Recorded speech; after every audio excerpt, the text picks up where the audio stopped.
Tungabhadra dam గేట్ల పునరుద్ధరణ కార్యక్రమాన్ని ఏర్పాటు చేసి సభాధ్యక్షత వహించిన మిత్రులు కర్ణాటక రాష్ట్ర ముఖ్యమంత్రి వర్యులు డికే శివకుమార్ గారు, ఈ కార్యక్రమంలో ముఖ్య అతిథులుగా విచ్చేసిన జలశక్తి మినిస్టర్ సిఆర్ పాటిల్ గారు, అదేవిధంగా మనందరి కష్టాలు మనందరి సమస్యలు తెలిసిన సుదీర్ఘ రాజకీయ అనుభవం కలిగిన భారతదేశంలోనే కొద్దిమంది నాయకులలో ఆంధ్రప్రదేశ్ ముఖ్యమంత్రి వర్యులు నారా చంద్రబాబు నాయుడు గారు,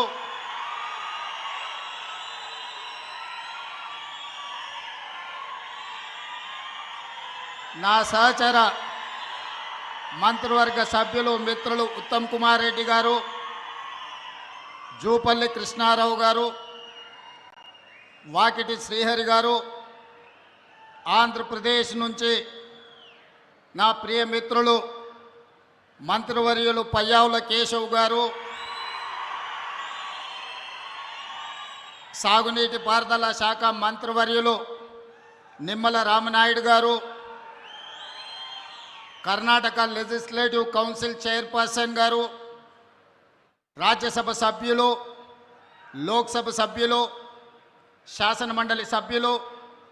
శాసనసభ్యులు, కర్ణాటక, ఆంధ్రప్రదేశ్, తెలంగాణ రాష్ట్ర ప్రభుత్వ అధికారులు, కేంద్ర జలశక్తి కార్యదర్శి కాంతారావు గారు, ఇతర అధికారులు, ప్రాణ సమానులైన బళ్ళారి ప్రాంత, అనంతపూర్ ప్రాంత రైతులందరికీ హృదయపూర్వకంగా అభినందనలు, కృతజ్ఞతలు తెలియజేస్తున్నా. మిత్రులారా, ఈ రోజుకున్న ప్రాధాన్యత ఆనాడు విజయనగర సామ్రాజ్యాన్ని స్థాపించిన ముహూర్తం 1950 దశకంలో మైసూర్ మహారాజు, హైదరాబాదు నవాబు నిజాం గారు పెట్టిన ముహూర్తం, తుంగభద్ర నది డ్యాం నిర్మాణ ముహూర్తం. ఈనాడు మిత్రులు డికే శివకుమార్ గారు ఈ 33 గేట్ల పునరుద్ధరణ ముహూర్తం చరిత్రలో ఎప్పటికీ శాశ్వతంగా నిలిచిపోతుంది. ఈ కార్యక్రమం 33 గేట్ల పునరుద్ధరణ కాదు, బళ్ళారి, అనంతపూర్,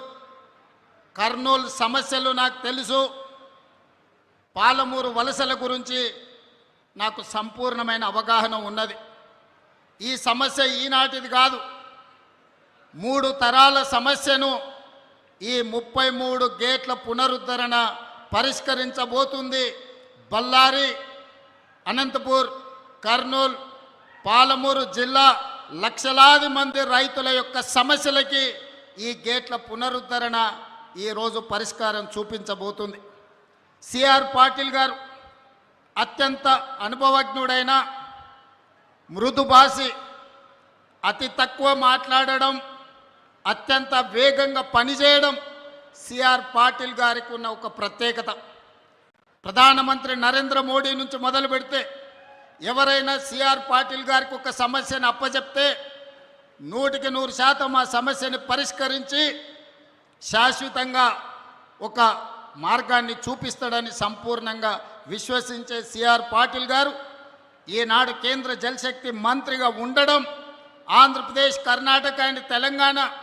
సాగునీరు, తాగునీరు యొక్క సమస్యలకు శాశ్వత పరిష్కారం దొరుకుతుందని ఈరోజు నేను సంపూర్ణంగా విశ్వసిస్తున్నా. మిత్రులారా, తరాలుగా తాగునీటి కోసం, సాగునీటి కోసం కిలోమీటర్ల కొద్దీ వలసలు వెళ్ళే మనం జిల్లాలు దాటుకొని, రాష్ట్రాలు దాటుకొని ఇతర దేశాలకు వలసలు పోయే మనం ఈరోజు మన పొలాలలో పారాల్సిన సాగునీరు, తాగునీరు